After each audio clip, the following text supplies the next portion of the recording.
Sinjuri, nsemmilkom nilqakom għall-edizzjoni oħra ta' Flusek. Fil-programm tal-lum ser nibdew billi nitkellmu fuq swieq emerġenti mal-ewwel misiden tagħna Christian Boħaġar. Fit-tieni parti tal-programm mbagħad ser nitkellmu dwar home loans ma' mistiedna oħra tagħna Marisa Sajd. Ser nibdew billi nagħmlu kuntatt virtwali ma' Christian Boħaġar. Christian, insellimlek. Insellimlek lilek u testutur kollha tagħna. Christian, is-suġġett tal-lum swieq emerġenti. Nitkellmu ħafna dwar is-swieq emerġenti, però dawn is-swieq x'inhuma u liema pajjiżi jaqgħu f'dan is-settur ta' swieq emerġenti? Tajjeb ħafna. Bażikament swieq emerġenti huma dawk ekonomiji bażikament li huma normalment jesperjenzaw tkabbir ekonomiku pjuttost b'saħħtu. Tajjeb, jiġifieri dawn ikunu f'mument transitorju biex isiru wkoll ekonomiji aktar żviluppati. Dawn is-swieq normalment jiddependu fuq influss kapitali minn investiment barrani minħabba ovvjament nuqqas ta' kapital domestiku, ovvjament huma swieq li jkunu iżgħar tajjeb. Ta' min jgħid ukoll li hawnhekk anke dawn is-swieq jiffokaw ukoll fuq esportazzjoni kbira, speċjalment pereżempju ta' low cost goods lil pajjiżi aktar sinjuri. Normalment ukoll naraw li dawn is-swieq nistennew anke fl-isma' jkun hemm potenzjal aktar taqli ħoli jiġifieri. Forsi biex insemmu ftit eżempju nsimu bħal pereżempju ċ-Ċina, is-South Korea, l-Indja, l-Polonja, l-Brażil u anke s-South Africa biex niftehmu. Christian, din is-sena l-ekonomiji globali mistennija li jirkupraw ħafna wara li kellna l-pandemija, sena diffiċli. Ekonomija li mistennija tkun fuq ta' quddiem hija dik ta' is-swieq emerġenti bażikament, speċjalment fl-Asja. X'tgħidilna dwar dan? Iva, kif qed tajjeb inti is-swieq emerġenti, speċjalment dawk fl-Asjatiċi, mistennija jkollhom irkupru ekonomiku b'saħħtu ħafna u iktar għoli minn dak tas-swieq iktar żviluppati, pereżempju ngħidu l-Istati Uniti u dawk tal-Ewropa biex niftehmu. Għal dan hemm diversi raġunijiet. Jekk inħarsu lejn l-Asja, pereżempju nafu li f'dan ir-reġun kien minn tal-bidu li ffaċċa l-pandemija kif nafu l-ewwel każijiet kienu anke fiċ-Ċina. Fil-banda l-oħra wkoll mistennija jkunu dawn il-pajjiżi wkoll li joħorġu l-ewwel u jerġgħu jmexxu l-ekonomija tagħhom għal xi tip ta' normalità fejn tidħol l-ekonomija ġifieri. Fil-fatt jekk inħarsu lejn iċ-Ċina, wara li kellek l-ekonomija kienet b'mod allarmanti fl-ewwel kwart tas-sena l-oħra, iċ-Ċina kienet ukoll l-ewwel ekonomija fid-dinja li bdiet tkara tkabbir. Fil-fatt l-IMF mhix qed tistenna l-ebda pajjiż li jkollu tkabbir ekonomiku jinnaf simili għal ma kellna qabel pandemija sal-anqas ta' 2022, però l-unika eċċezzjoni fil-fatt kienet iċ-Ċina li ġiet tkabbir diġà taraħ anke din is-sena u anke fil-kwart li għadda ġifieri.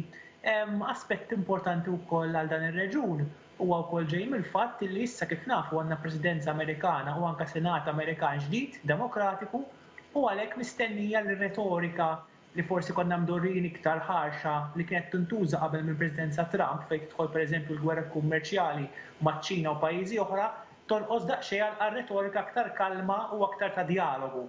Dan jingħad ukoll minħabba l-fatt li kemm iċ-Ċina pereżempju u pajjiżi oħrajn fl-Asja kif ukoll l-Istati Uniti Presidenza ġdida għandhom għal-qalbhom ukoll il-ħarsien tal-klima, sostenibilità eċċetera bħala objettiv komuni, ovvjament u bekk għandu wkoll jgħin biex jissaħħaħ dan id-dialogu x'hekk.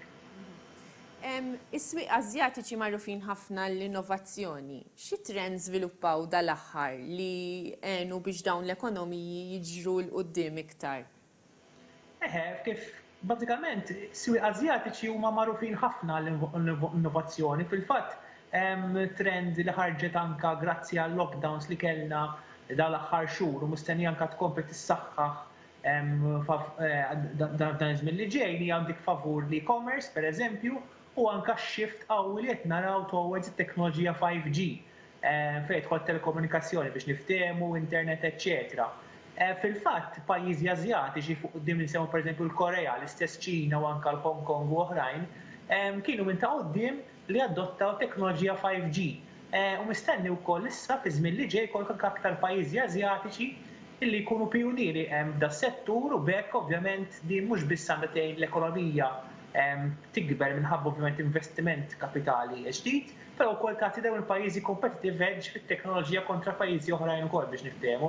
Hemm apparti minn dan trend oħra favur dawn il-pajjiżi jew ukoll ħarġet minħabba reżiljenza tas-settur bankarju f'dawn il-pajjiżi Asjatiċi grazzi wkoll għad-diġitalizzazzjoni, skużani, li rajna f'dal-aħħar żmien.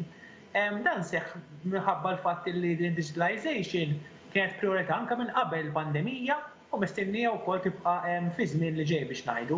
Ovvjament kif nafu bħalissa bir-razz tal-imax li għandek li mistennija jibqgħu baxxi għal żmien li ġej, il-banek jsibu f'sitwazzjoni tagħhom li għandhom ftit modi kif iżidu l-leħ tagħhom, ovvjament, u bekk din il-qabża diġitali għandha tgħin is-settur mhux ftit, speċjalment fl-Asja, u ovvjament għamlu iktar applikabbli kontra forsi servizzi bankarji oħra aktar tradizzjonali u aktar forsi slow biex jagħmlu dan il-kambjament f'pajjiż tal-punent, pereżempju. Aspett importanti f'dawn is-swieq emerġenti huwa l-impatt li għandu d-dollaru Amerikan fuq dawn is-swieq. X'tgħidilna fuq l-effett tad-dollaru fuq dawn l-ekonomiji? Iva, ta' min jgħid li d-dollaru Amerikan għandu effett importanti fis-swieq emerġenti, f'dawk każjati emerġenti as a whole, ġifieri, minħabba diversi raġunijiet. Fosthom minħabba l-impatt li għandu fuq is-swieq tal-commodities, jiġifieri is-swieq ta' materja prima, fosthom iż-żejt biex niftehmu jew id-deb, eċċetera, li daw jiġu traded jiġifieri skambjati fis-swieq in US dollars. U f'ħafna pajjiżi emerġenti, ovvjament għandhom espożizzjoni qawwija f'dawn is-swieq u għalhekk ovvjament joħorġlek iktar dal-effett b'saħħtu l-korrelazzjoni bejn iż-żewġ assets biex niftehmu. Raġuni oħra hija li d-dollaru wkoll meqjus bħala safe haven.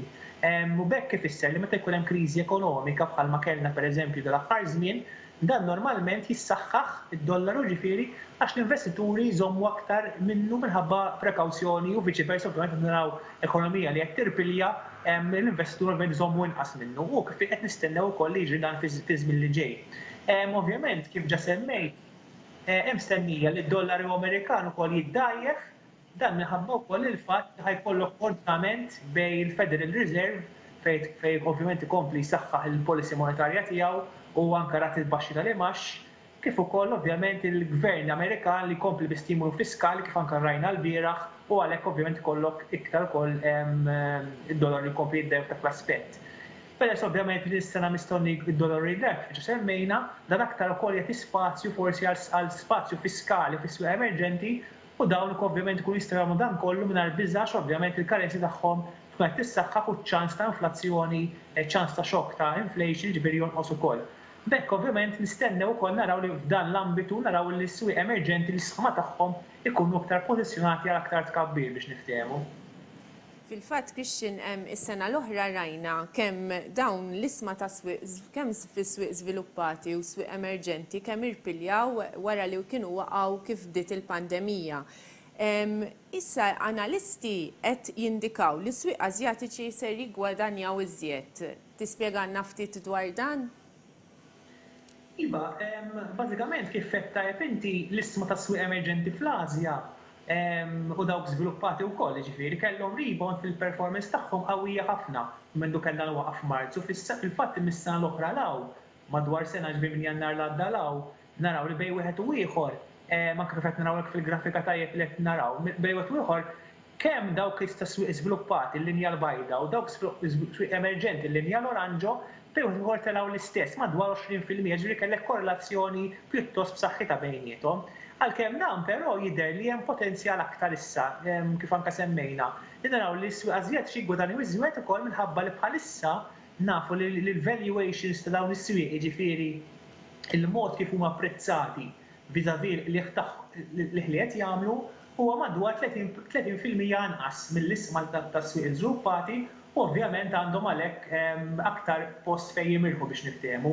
U wkoll semmejna l-earnings li dawn il-kumpaniji fl-Asja dawn mistennija jkunu akbar ukoll minħabba d-domanda esterna, ma ninsewx id-dinja kollha mistennija naraw tkabbir, ovvjament peress li l-Asja huwa pajjiż li jesporta ħafna, ovvjament awtomatikament jekk jikbru l-ekonomija ta' pajjiżi oħrajn ħajjejn ovvjament fl-esportazzjoni u hekk ħadd iġi l-pajjiżi melqotin b'mod pożittiv as a whole biex niftehmu.